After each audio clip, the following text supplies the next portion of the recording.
yang dengar suaranya sudah terdengar ya. Suaranya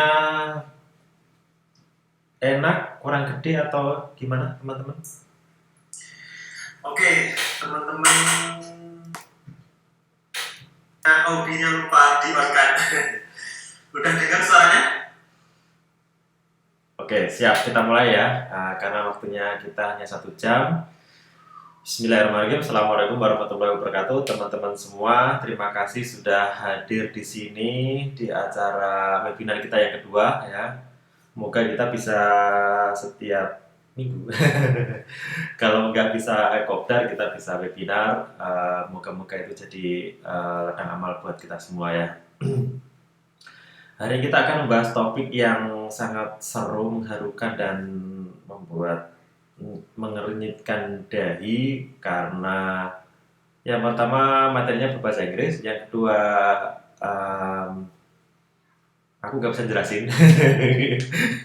Terus gimana nih? Oke, ini kita menyapa dulu teman-teman. Makasih udah hadir ya dari berbagai kota ya. Syukur banget, alhamdulillah teman-teman menyempatkan hadir ada 2.000, 3.000 ya. 20 orang. Oke, kalau kita masih menunggu, sekalian kita cuskan di grup ya biar rame.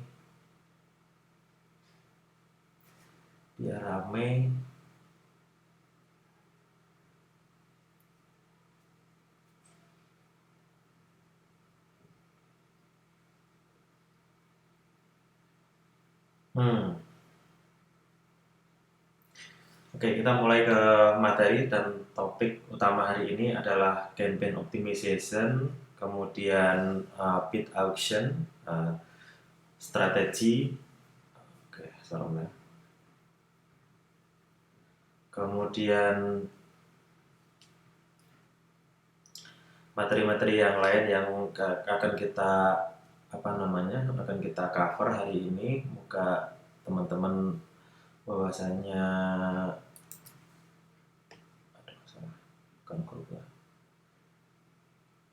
makin keren ya, bahwasanya makin keren. Ini yang listnya itu udah kelewat ini. Saya dilanjutin. Oke ya, saya lanjut, saya mulai.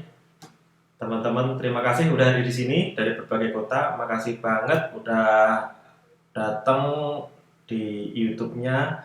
Mungkin teman-teman ada kegiatan lain, tapi menyempatkan hadir di sini untuk belajar bareng. Yuk kita manfaatkan waktu sebaik-baiknya. Oke, di saat kita situasi yang seperti ini, kita mesti tenang gitu ya dalam kondisi pandemi. Terus kemudian kita situasinya tidak selalu setiap hari itu mudah ya. Kita harus tenang, merenung, berpikir, kemudian bertindak. Tenang, merenung, berpikir, bertindak gitu. Jangan bertindak, baru merenung dan menyesali. Oke, itu sedikit advice dari saya. Semoga ini bisa bisa menjadi perhatian buat kita semua. Thank you. Sekarang kita masuk ke materi yang insya Allah ini akan seru banget. Hari ini kita bicara mengenai conversation e-commerce sales, cara setting campaign yang proven ya. Ini kebetulan topiknya atau materinya dari Facebook. Semoga memberikan ide-ide yang cemerlang buat kita. Oke, ini yang menjadi dasar dari saya. Apa yang kita akan pelajari, atau sebenarnya mitos-mitos kita itu apa sih yang pernah kita adepin gitu ya. Misalkan contohnya nih teman-teman, performance-nya oke, conversion-nya oke, tapi hari kedua bledot ya kan. Hari kedua conversion-nya jelek. Nah, itu sering banget kan. Kemudian yang kedua, performance-nya itu bener-bener bagus jelek gitu ya. Bagus jelek gitu, atau bagus jelek bagus jelek. Seringnya kita itu di hari pertama konversinya bagus, CPA-nya murah, hari kedua ngejam atau mahal banget. Nah, itu sering kali kita hadapi. Kemudian iklan saya nomor 3 itu under delivery ya, atau yang sering kita learning limited, under delivery atau tidak mendapatkan reach yang memadai. Kemudian yang keempat, CPA-nya atau cost per action-nya itu terlalu tinggi atau terlalu mahal.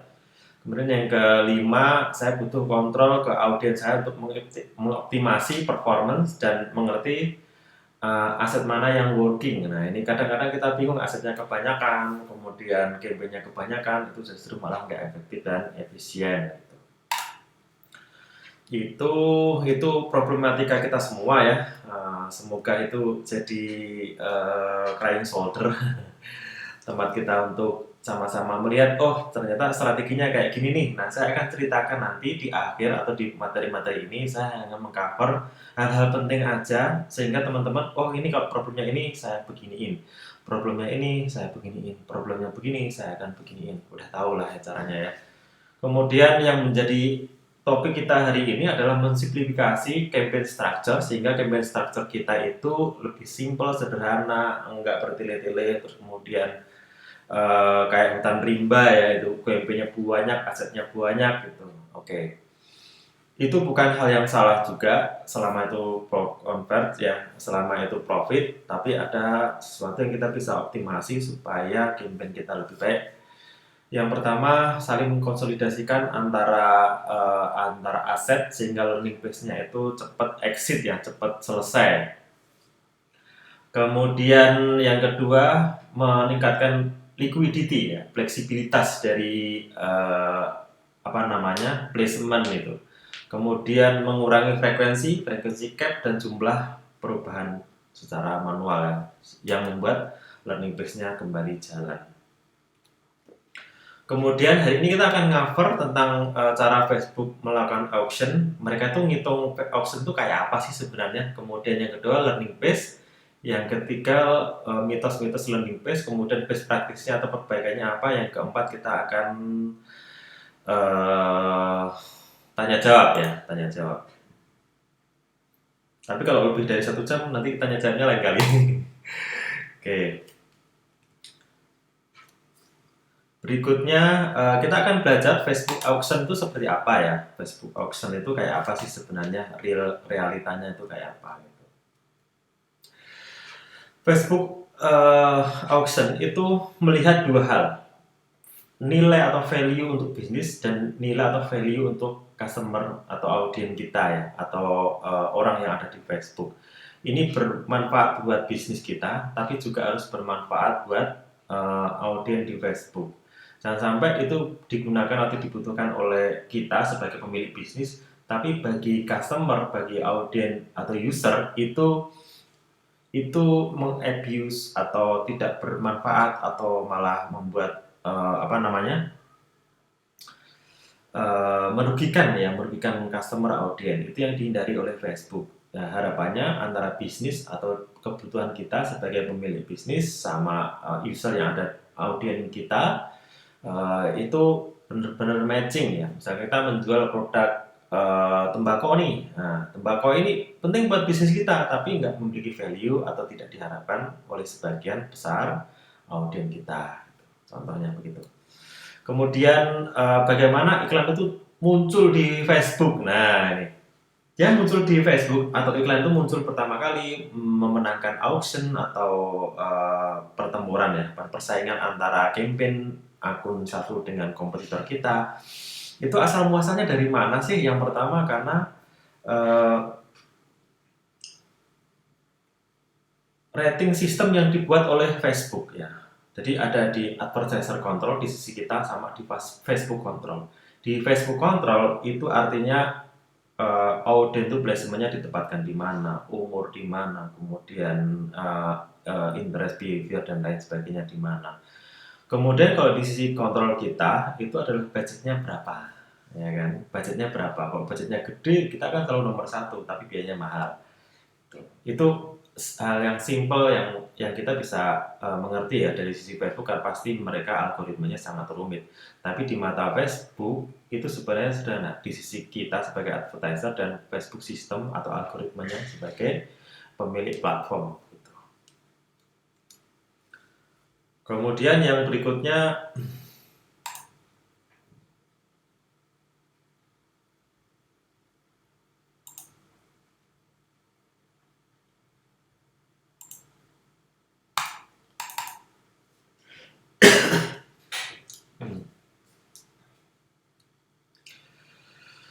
Itu kontrol melawan performance ya, kontrol di kita sama performance. Kontrol di kita itu adalah budget, ngebit, manual bid, dan performance. Performance iklan kita itu sangat mempengaruhi dia akan di level mana atau di posisi yang nomor 1 atau 2, nomor 7, dan berikutnya. Kalau performanya bagus, budgetnya gede, dia akan banyak di nomor 1. Tapi kalau dia budgetnya gede, kemudian performanya jelek, dia bisa nomor 1. Juga bisa tetap nomor 1. Tapi kalau performanya jelek, budgetnya kecil, dia di urutan ke bawah. Mungkin tidak muncul kan. Nah, ini yang di advertiser control. Di advertiser control. Artinya kita yang melakukan kendali terhadap placement ad kita ya. Yang pertama kita yang bisa melakukan kontrol terhadap lokasi. Kita mau munculin iklan itu di mana. Kemudian di demografi. Kemudian yang berikutnya adalah interest. Kemudian apa yang dilihat oleh customer atau calon audiens kita itu dilihat atau dipilih. Kita itu memilih objektifnya itu conversation atau video view ya. Bedanya di situ. Apakah conversation itu berarti di Messenger atau WhatsApp. Ya. Kemudian conversion itu ada di landing page. Kemudian dia menjadi file pixel. Kemudian video view itu di platformnya Facebook, bentuknya video kita di play di streaming media atau di video-video yang ada di Facebook. Itu tergantung placement kita ya. Customer akan melihat iklan kita di mana sih gitu. Kemudian berikutnya bagaimana kita men-set audiens supaya audiens kita itu konversinya bagus. Itu kita melihat target atau objektif kita itu apa ya. Apakah kita hanya ingin orang itu message atau engage aja dengan post kita ya di engagement campaign, atau orang ingin menghubungi kita ya lewat messenger, misalkan menghubungi kita lewat messenger atau WhatsApp, atau orang yang ingin melihat iklan kita lebih jauh, misalkan masuk ke landing page tapi dia belum take action. Ini kita mau kemana nih sebenarnya? Kemudian yang kedua, dengan kita paham orang-orang atau structure dari orang-orang yang berinteraksi, keseringan orang yang berinteraksi, ada yang suka ngobrol doang, tapi dia nggak melakukan apa-apa atau tidak melakukan pembelian. Atau orang yang suka nge-like aja ya, nge-like aja, komen, share aja, tapi dia jarang beli gitu. Nah ini perlu kita waspadai. Perlu kita cermati supaya kita nggak salah dalam menentukan objektifnya ya. Apakah kita messaging atau cuma engage aja atau masuk ke conversion. Simplifikasinya adalah kita mestinya ke conversion gitu.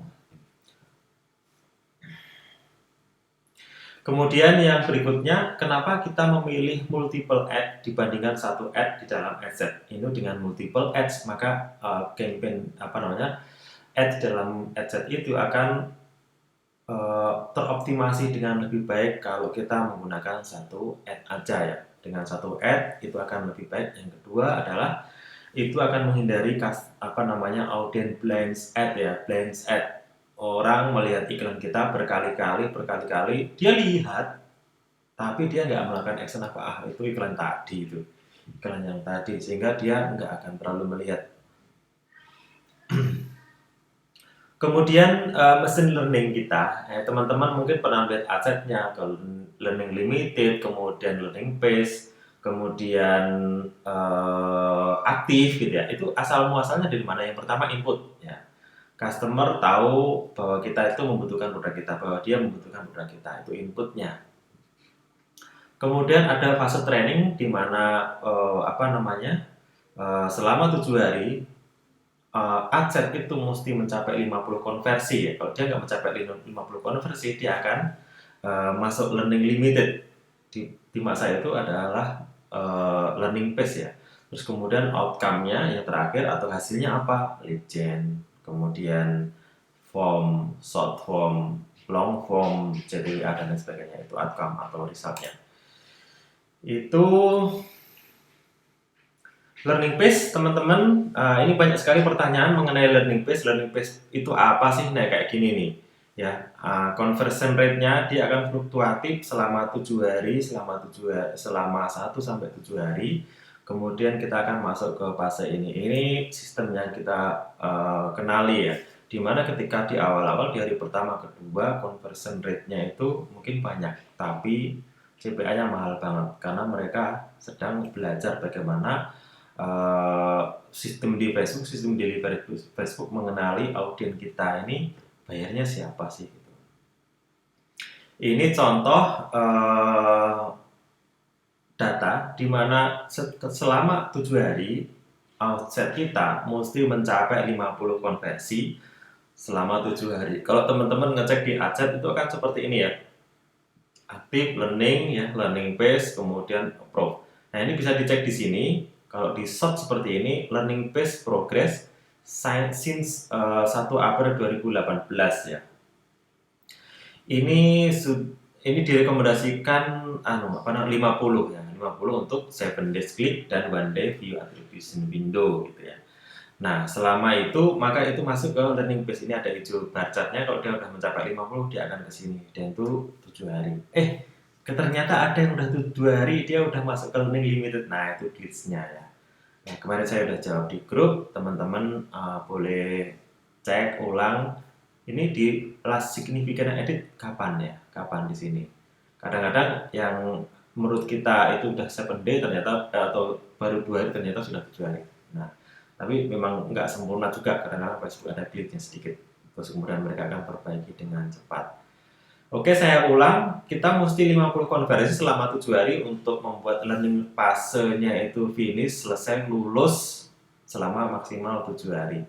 Kemudian ini contoh bagaimana fase di mana iklan jalan, terus kemudian kenapa kita mesti ngasih budget iklan di awal-awal itu nggak harus gede gitu ya. Jadi kalau kita setup campaign, apakah kita langsung budget daily-nya itu 500.000 atau 1 juta atau 10 juta gitu. Dipastikan kalau kita melakukannya bisa boncos berjamaah. Nah, ini strategi yang kita bisa lakuin ketika setup pertama kali. Kita mesti setup kecil ya, budget kecil. Misalkan konversinya itu atau CPA target kita 30.000. Oke, kita bisa set 50.000. Setelah 50.000 selesai, kita baru naikkan ke budget ke 500.000 atau whatever yang kita perlukan, yang kita mau gitu ya. Tapi pastikan dulu ad kita itu konversi dulu. Kalau konversi baru kita naikin. Kalau belum dia konversi, jangan naikin budget signifikan. Karena apa? Kalau kita dari awal sudah budgetnya gede, nanti CPC-nya, CPPN-nya, CPA-nya itu akan melar, CTR-nya akan melar ya dari awal. Karena data yang dikasih ke kita itu dari awal udah jelek, maka akan terus seperti itu. Karena Facebook mengidentifikasi mengambil sampling data 500 impresi di awal untuk melihat siapa sih audiens yang kita sasar itu. Kalau dari awal kita budgetnya udah mewah, itu pastinya akan mewah terus gitu ya. Itu long story short.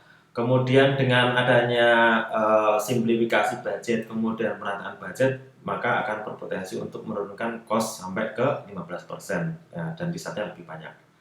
Ini cerita bagaimana learning base-nya itu berproses selama 7 hari ya sebenarnya. Selama 7 hari, lama-lama dia akan stabil ya. Ini akan stabil, terutama ketika 7 hari kita mesti dapat setidaknya 10 konversi ya.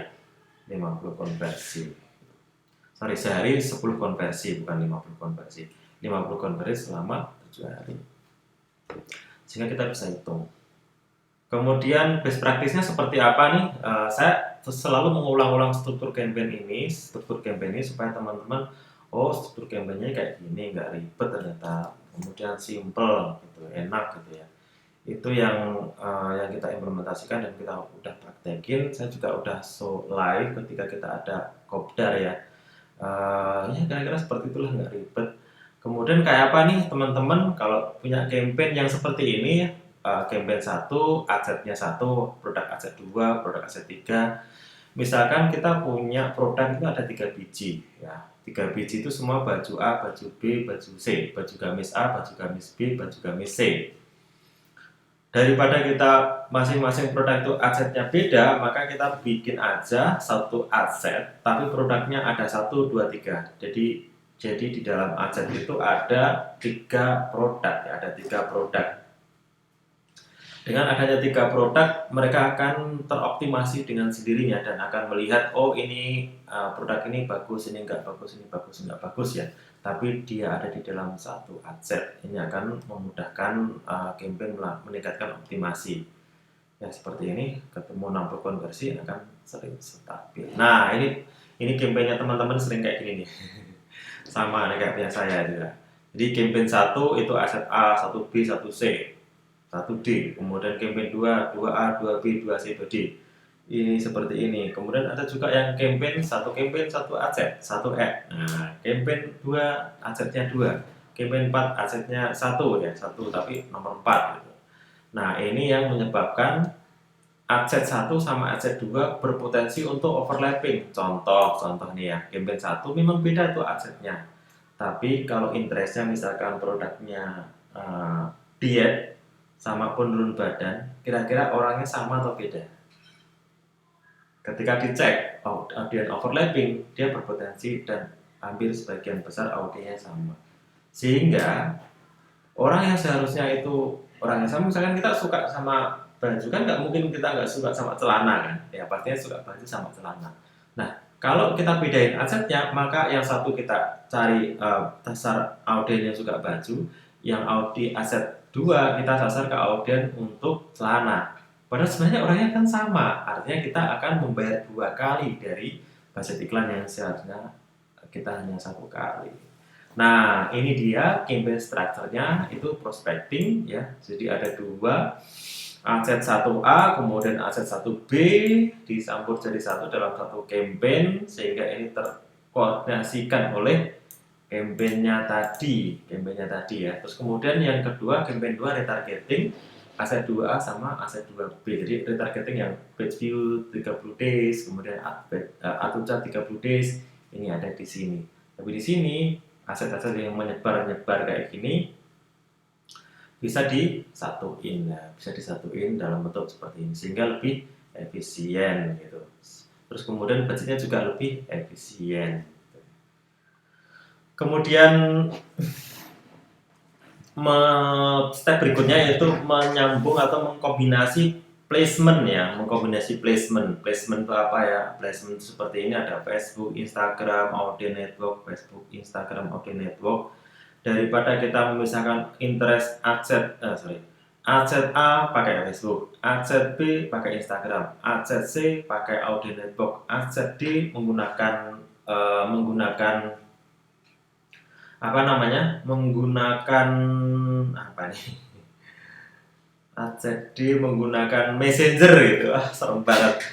Maka saya sangat propose dan saya selalu menggunakan automatic placement kecuali kalau ada hal khusus ya, misalkan kita pakai mobile sama desktop, saya selalu menggunakan automatic placement supaya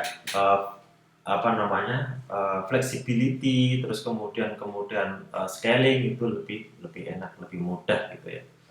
Liquidity kalau orang Facebook menyebutnya. Luwes. Kenapa? Ini kita kasih reasonnya atau kasih logiknya. Di luar sana, advertiser itu akan sering nge-bid Facebook newsfeed sama Instagram. Padahal sebenarnya orang di Audience Network, orang di Messenger atau di Facebook atau Instagram itu sebenarnya orangnya sama. Nah begitu Audience Network itu nggak ada yang nge-bid, maka dia akan open, murah banget ya audiennya. Nah begitu audiennya murah, maka itu nggak di-bid oleh siapapun. Nah, kita baru masuk ke situ. Nah sebenarnya kita ngiklan itu semua all placement ya. Tapi karena yang di Audience Network itu nggak ada yang nge-bid, maka placement budget kita diarahkan ke Audience Network. Tapi sebenarnya aslinya kan audiennya sama ya, orangnya sama. Nah itulah yang menyebabkan kalau kita all placement, maka Facebook akan mencari mencari slot-slot yang kosong, yang persaingannya rendah, sehingga ketika kita beriklan kita akan dicarikan audiens yang murah. Sehingga kesimpulannya kalau kita all placement, CPM-nya seringnya murah ya. CPM-nya seringnya murah karena pada hari itu kita dikasih Audience Network. Nah, karena Audience Network itu sepi, terus kemudian dia konversi di hari kedua ya teman-teman, karena quality dari ad score kita itu bagus, maka ad kita akan mengalahkan kompetitor yang ngebid di Facebook sama Instagram doang. Di hari kedua kita akan mengalahkan mereka, walaupun budgetnya lebih tinggi. Gitu, seru banget. Semoga pelan-pelan dan meresapi. Meresapi. Ini tes kontrol ya teman-teman. Seperti ini tapi kita lewat aja. Mumet. Udah pakai bahasa Inggris terus kayak gini lagi. Nanti lain waktu kita akan bicarakan. Tapi pada prinsipnya kita melakukan tes kontrol terhadap random group A, random group B, random group C. Kemudian kita pilih placement liquidity-nya lebih mudah, lebih banyak Terus kemudian dibandingkan dengan hanya satu placement aja fit gitu ya. Hasilnya seperti apa sih? Kayak gini nih.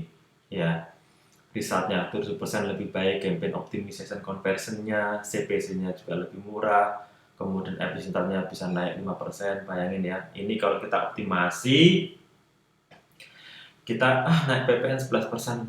Oke, gitu, enggak masalah gitu. Oke, gitu ya. Kemudian level ketiga, teman-teman kalau udah pernah ketemu saya, kemudian pernah diskusi dengan saya, itu selalu meningkatkan audience size-nya. Audience size-nya itu kita gedein tuh. Biasanya saya minimal 10 juta ya, kalau bisa 30 juta gitu, biar kita itu fleksibel gitu. Terus nggak nongkrongin iklan kita terus gitu, karena audience size kita ada 30 juta gitu bro. Kalau 30 juta ya berarti ya kita santuy enak gitu. Tapi kalau audiens kita udah 500.000, kemudian budgetnya 1 juta, aduh, cari mati. Kemudian cara kita melakukan increase audience size itu kita simplifikasi nih teman-teman campaign-nya ya, dari jelimet campaign A, campaign dengan demografik A, demografik B, demografik C, misalnya ada ya teman-teman ya campaign Jabodetabek, kemudian Jawa, kemudian luar Jawa, dipastiin CPM-nya mahal. Udah. Kemudian interest behavior 2, interest atau behavior, ini biasanya kita bedain per aset nih, ada interest 1, interest 2, interest 3 gitu ya. Biasanya kita ngetes kan, interest 1, interest 2, interest 3 itu bedain per aset gitu. Nah, aku saranin begini, teman-teman, Facebook itu udah pintar banget algoritmanya, jadi walaupun kita masukkan interest itu ada di satu tempat semua, dia akan nyari buyer. Nah, selama interestnya itu berkorelasi ya, jadi kita bisa kumpulin dalam satu aset seperti ini ya. Di dalam demografi, kita masukin demografik A, B, C, D, E, F, G. Misalkan kita ngiklan di Jawa, kemudian Kalimantan, Sumatera. Satuin aja dari satu. Kalau misalkan negara bagian, misalnya kalau kita negara nih, campaign-nya di global market, di US, kemudian Kanada, Australia, New Zealand. Ini kita gabungin jadi satu nggak ada masalah. Justru malah lebih baik karena audience size-nya itu makin melebar. Tapi pastiin bahwa dia English language gitu. Ini contohnya ya. Kemudian kalau kita biasa jalan dengan interestnya 1, interest 2, interest 3, interest 4, yuk kita kumpulin interest 1, 2, 3, 4 yang winning tadi dalam satu aset sehingga Facebook akan mengoptimasi. Nah, karena budgetnya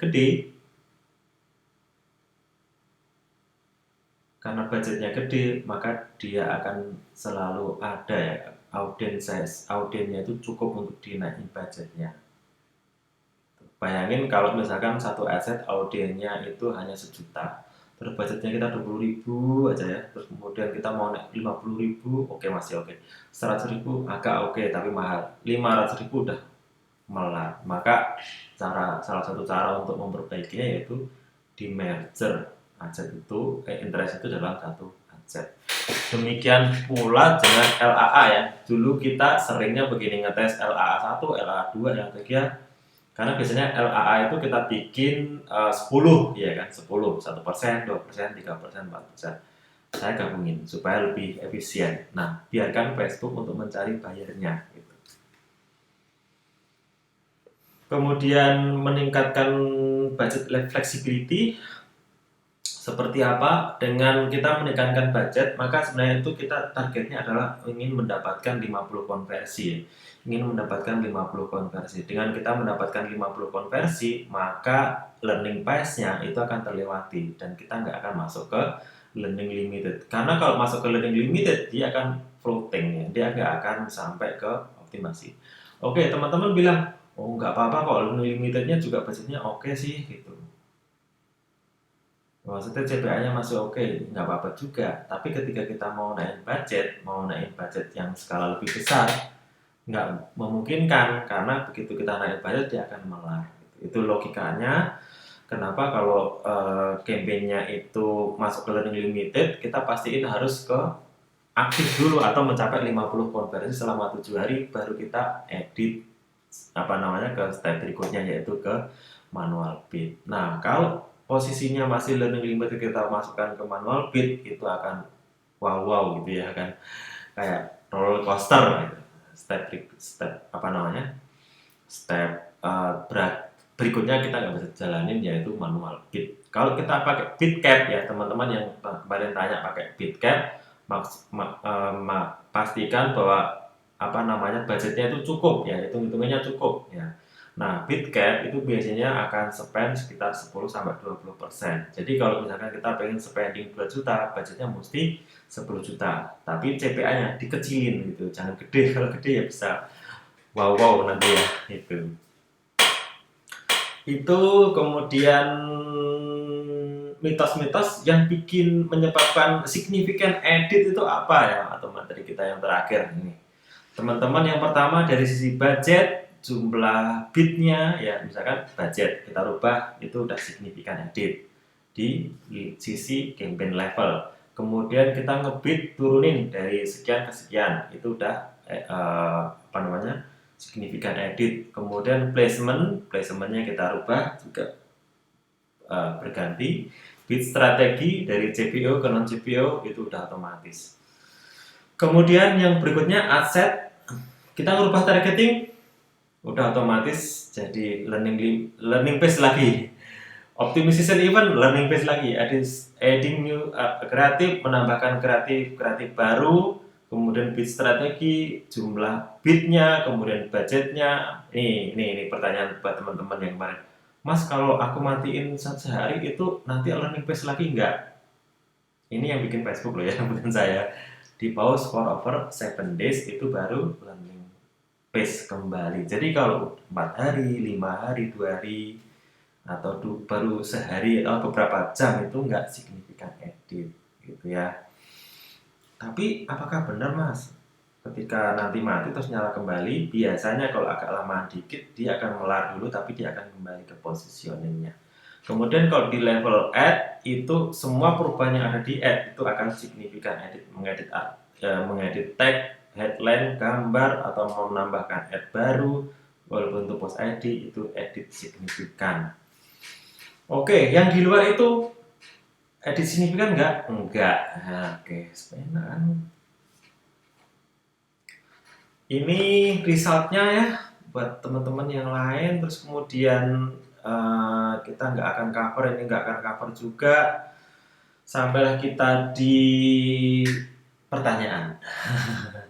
Silahkan teman-teman kalau ada pertanyaan ditulis di komen ya, ditulis di komen. Mangga.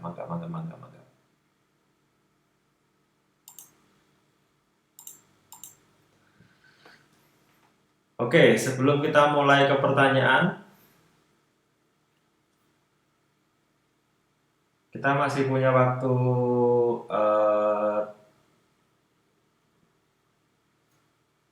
20 menit ya.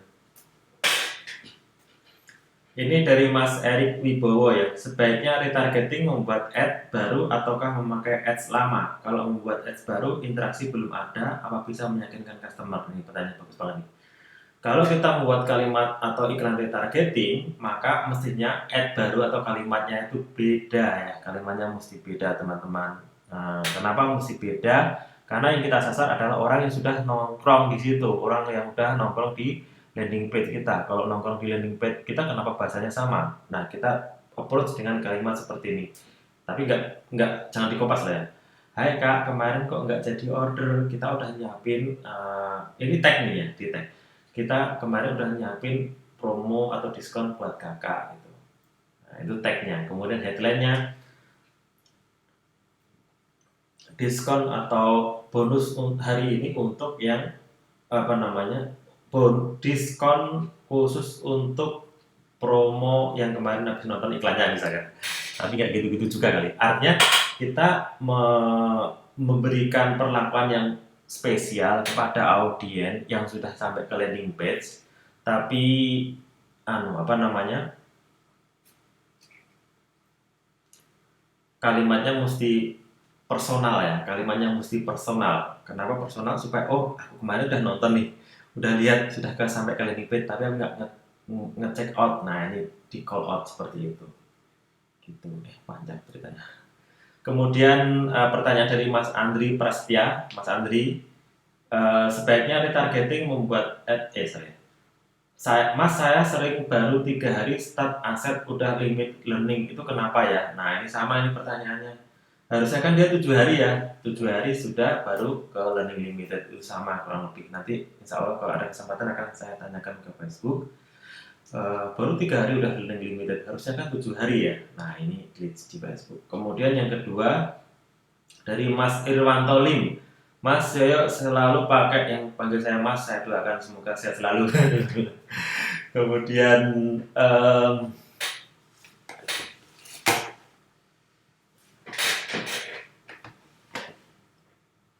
Mas saya selalu pakai aset budget ya. Kapan baru pakai CPO dan logikanya seperti apa? Nah ini pertanyaan pilihan sebenarnya.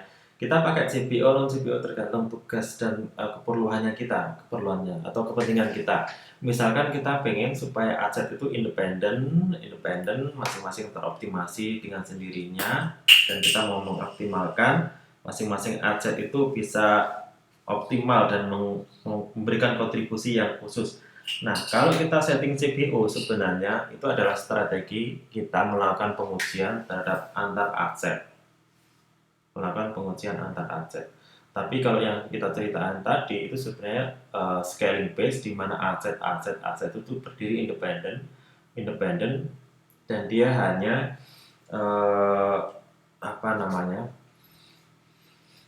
dikonsolidasikan oleh campaign itu. Nah, perbedaannya dengan CPO ya, itu saat strategi kita untuk melakukan testing terhadap aset. Misalkan kita asetnya sama ya, placementnya sama, hanya kita mau melakukan testing interest ya. Nah, itu bagus banget kalau kita melakukan CPO, kemudian di dalam aset itu hanya ada satu interest ya, satu interest. Jadi kita misalkan ngetes ada 70 interest. Cara paling mudah untuk ngetes interest itu yang tercepat gimana? Ya, bikin 70 aset, satu campaign 70 aset, setting dengan CPO. Nanti CPO akan melakukan pengujian ya, melakukan pengujian terhadap aset-aset itu gitu. Tapi kalau ngetesnya 70 aset kok serem juga. Kemudian Mas Sakura Blue, kalau akun personal kena ame tiba-tiba padahal nggak iklan, gimana ngatasinya ya? Akun bisnis dan iklan masih aman-aman aja. Akun personal kena ame, bukan ame kali ya, checkpoint mungkin ya, checkpoint. Kalau ame itu kan ad manager error, itu hanya berlaku untuk iklan ya, iklan ya. Akun bisnis dan iklan masih aman-aman. Jadi kalau mungkin pertanyaannya ini ke akun iklan yang personal gitu, ame. Kalau BM-nya trouble nggak ya? Nggak, kan berbeda ya, antar personal sama bisnis beda. Nah, kalau akun personalnya itu ame, kita bisa kontak sebenarnya ke CS-nya Facebook untuk menanyakan, biasanya mereka glitch. Tapi kalau memang kita melanggar TOS ya game over, tapi BM-nya masih bisa. Akun personalnya misalkan kena ame, apakah tetap bisa di-manage dengan menggunakan BM? Boleh, bisa, tapi aku saranin akun personal itu jangan digunakan, mendingan menggunakan akun BM aja, karena BM itu udah entitasnya sudah berbeda. Kalau akun personal kita kan melekat pada personal akun kita ya, begitu personal akun kita sudah di flag dan itu ame, itu kita kayak setengah nyawa gitu. Itu Mas Sakra. Kemudian apa nih, penerbit Saragossa, berarti sudah nggak perlu awareness atau consideration tapi langsung ajar conversion ya. Nah, ini teman-teman, walaupun saya sampaikan bahwa kita itu langsung ke conversion, ada step berikutnya, yaitu di video 35, Mas Penerbit Saragossa di video 35. Jadi setelah kita lakukan conversion, kemudian konversi bagus, maka kita ambil post ID-nya untuk dibuat campaign dengan engagement ya, interaction dengan engagement, supaya apa, sosial proof-nya makin naik dan makin bagus. Oke, kita masih punya 10 menit lagi. Kalau mau manual bid, apakah harus mulai dari auto bid atau auto bot atau langsung dibuat manual bid? Nah, ini bagus nih pertanyaan, tapi kita akan ulang ya. Jadi Mas Zainal dan teman-teman semua, kalau kita mau manual bid, kita harus mulai dari automatic bid dulu. Automatic bid dulu, setelah mencapai learning phase-nya selesai, itu mencapai 50 konversi dan posisinya aktif, maka kita cek CPA-nya. CPA-nya itu berapa? 30.000, 20.000 ya. Itu jadi dasar kita, nanti kita ngebid berapa pas manual bid. Kita bisa sebenarnya dari awal, misalkan langsung manual bid, oke. Kemudian di pertengahan, oke. Tapi yang best practice buat saya yaitu manual bid dilakukan setelah konversinya itu mencapai 50, learning phase-nya selesai, kemudian baru kita rubah ke manual bid. Itu ada 3 pilihan, silahkan teman-teman bisa pilih.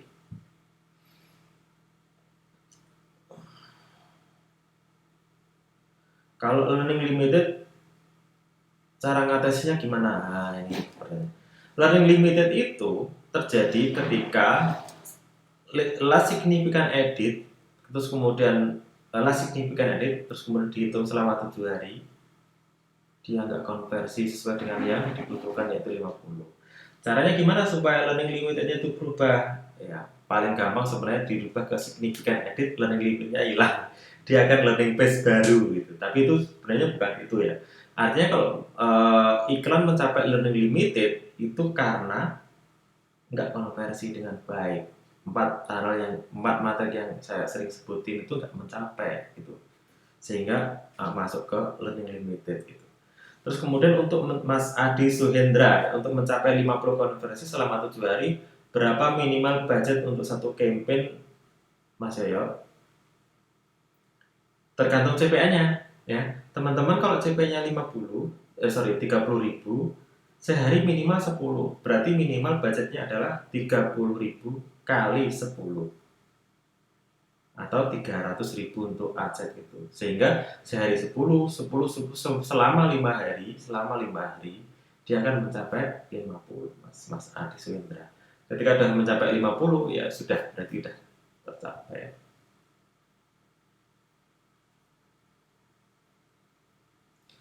Kemudian berikutnya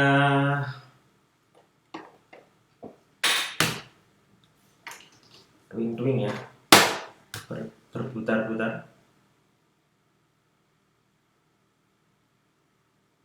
Oke, ini sudah.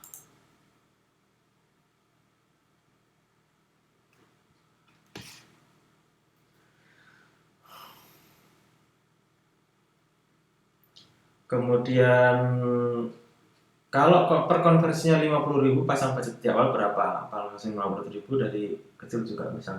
Nah ini saya saranin untuk 50.000 dulu ya, 50.000 dulu baru ke 500.000 ya.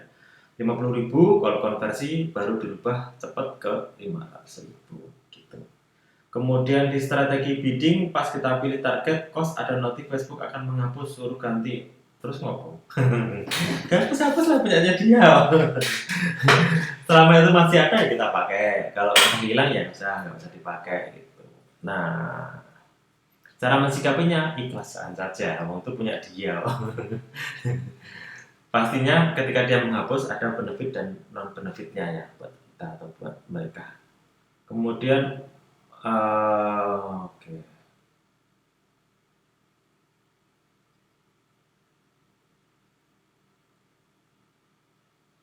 Kok panjang?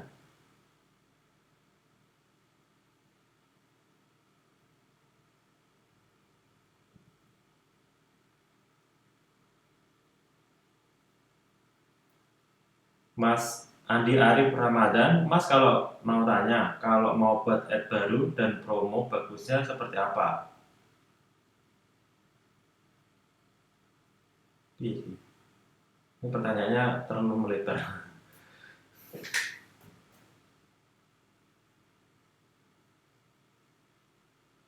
Oke, saya jawab singkatnya ya.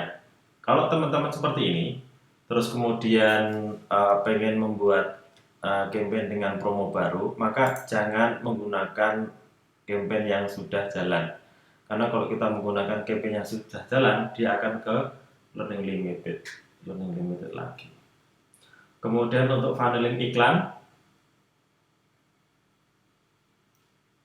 dari pengalaman saya, dibikin starternya dulu nggak misalkan pakai kertas tab, pakai kertas pakai software itu kayak geru aku beli aku punya geru juga tapi aku nggak pernah pakai gitu karena sebenarnya kita setting campaign itu cuma 5 menit tetap pakai geru soan. Nggak usah, tapi kalau pakai kanvas itu nggak apa-apa. Itu untuk pemula ya, bukan untuk master. Bukan untuk sultan. Teman-teman udah sultan, udah paham semua lah, nggak usah kayak gitu. Tapi kalau misalnya mau melearning mengajari teman-teman yang lain ya nggak apa-apa juga, friend. Tuh.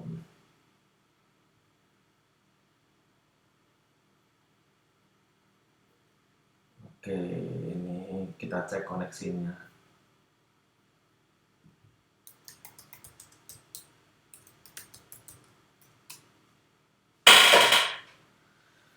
Oke, teman-teman mau tanya apakah buffering? Jangan sampai saya kelamaan ngobrol ternyata buffering.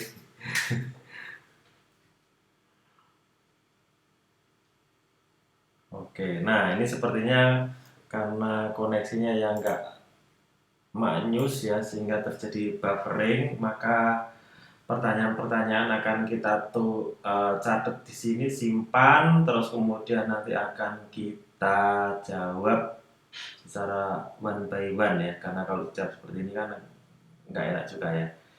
Oke, itu dari saya. Thank you banget, makasih banget. Kita pas sejam ya, pas sejam. Terima kasih buat teman-teman semua.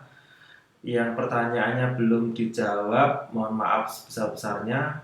Kalau sempat kita jawab ya, jawab di grup. Kalau nanti misalnya minggu depan kita ada umur, ya kita bikin ask and question ya tadi ini masih belum apa namanya belum kita jawab itu isinya masih banyak banget pertanyaannya sehingga kita cukup sekian teman-teman semua bagi yang mau bubuk yang mau udah malam thank you banget udah ada di sini udah sharing udah belajar bareng sama kita moga ini menjadi wasilah dan punya manfaat buat kita semua. Thank you banget. Terima kasih. Mohon maaf yang sebesar-besarnya. Wabillahi taufiq walhidayah. Wassalamualaikum warahmatullahi wabarakatuh.